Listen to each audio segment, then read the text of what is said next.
జగన్ ఇంటికి వెళ్లేందుకు సిద్ధంగా ఉండాలన్నారు Janasena party protocol chairman Mallineni Tirumalarao. రాబోయే ఎన్నికల్లో భీమవరం నుండి జనసేన పార్టీ అధ్యక్షుడు పవన్ కళ్యాణ్ పోటీ చేస్తారని, 1,00,000 ఓట్ల మెజార్టీతో పవన్ కళ్యాణ్ గెలుపొందుతారన్నారు. టీడీపీ జనసేన పొత్తులపై త్వరలోనే ఒక క్లారిటీ వస్తుందని, అభ్యర్థి ఎవరైనా ప్రభుత్వ వ్యతిరేక ఓటు చీలకుండా టీడీపీ జనసేన గెలిపించుకుంటామంటున్న జనసేన పార్టీ రాష్ట్ర ప్రోటోకాల్ చైర్మన్ మల్లినేని తిరుమలరావుతో మా correspondent Sivasagar face to face.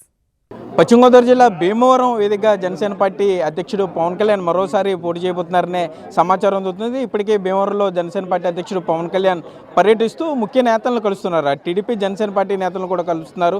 ఇదే విషయం మీద మనతో మాట్లాడడానికి జనసేన పార్టీ రాష్ట్ర ప్రోటోకాల్ చైర్మన్ మల్లినేని తిరుమలరావు ఉన్నారు. ఆయన మాట్లాడించే ప్రయత్నం చేద్దాం. సరే, ఏంటి జనసేన పార్టీకి సంబంధించి పవన్ కళ్యాణ్ భీమవరంలో పోటీ చేస్తారని అంటున్నారు, నిజమేనా? ఎంతవరకు వస్తుంది? అవునండి, పవన్ కళ్యాణ్ గారు భీమవరం నుంచే పోటీ చేస్తారు. అందులో భాగంగా ఇవాళ పెద్దలు మన తోట సీతామహాలక్ష్మి గారిని, అలాగే మాజీ ఎమ్మెల్యే 2 సార్లు ఎమ్మెల్యే చేసిన అంజుబాబు గారి ఇంటికి ఆయన విజిట్ చేయడం జరిగింది.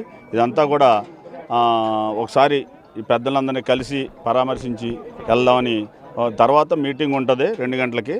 ఆ మీటింగ్ ఒక మీటింగ్ మొత్తం అన్ని క్యాన్సిల్ అయిపోయిన మీటింగ్ అంతా ఒకటే మీటింగ్ చేసుకుని వెంటనే వెళ్ళిపోతారు. ఏంటి టీడీపీ నేతల మద్దతు కూడగొట్టుకునే ప్రయత్నమా, లేకపోతే టీడీపీ జనసేన పొత్తును బలపరిచే ప్రయత్నంలో భాగంగా పవన్ కళ్యాణ్ వస్తున్నారు అనుకోవచ్చు? అవునండి, మా మిత్రపక్షం తెలుగుదేశం, మేము మిత్రపక్షంలో ఉన్నాం కాబట్టి ఇదేం తప్పేం కాదు కదా.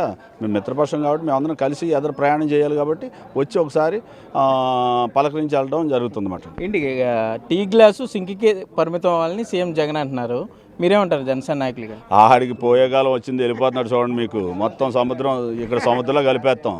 జగన్ అనేవాడికి మొత్తం ఏముండదు, చూపెడతాం కదా. ఇది జస్ట్ శాంపులే. ఎలక్షన్ స్టార్ట్ అయిన తర్వాత అసలు రాజకీయం పవన్ కళ్యాణ్ గారు ఉగ్ర రూపం చూస్తారు. మీరు ఇటు పవన్ కళ్యాణ్ ఎన్ని సీట్లు అడుగుతున్నారు పశ్చిమ గోదావరి జిల్లా వ్యాప్తంగా జనసేన పార్టీకి? ఎన్ని సీట్లు అడిగినా సరే అన్ని సీట్లు మేము గెలుస్తాం.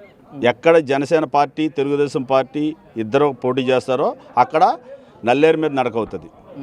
ఓకే, మొత్తం మీద జనసేన పార్టీ గోదావరి జిల్లాలో బలంగా ఉంది. తప్పనిసరిగా ఇక్కడ జనసేన పార్టీ ప్రభావం చూపిస్తుంది. టీడీపీ జనసేన పొత్తులో భాగంగా ఇటు టీడీపీ నేతలను సమన్వయపరుచుకుంటూ పవన్ కళ్యాణ్ వెళ్తున్నారని కూడా జనసేన పార్టీ నేతలు చెప్పే పరిస్థితులు అయితే ఇక్కడ ఉన్నాయి. Cameraman Bhagirath Sagar, Big TV, Bhimavaram నుండి.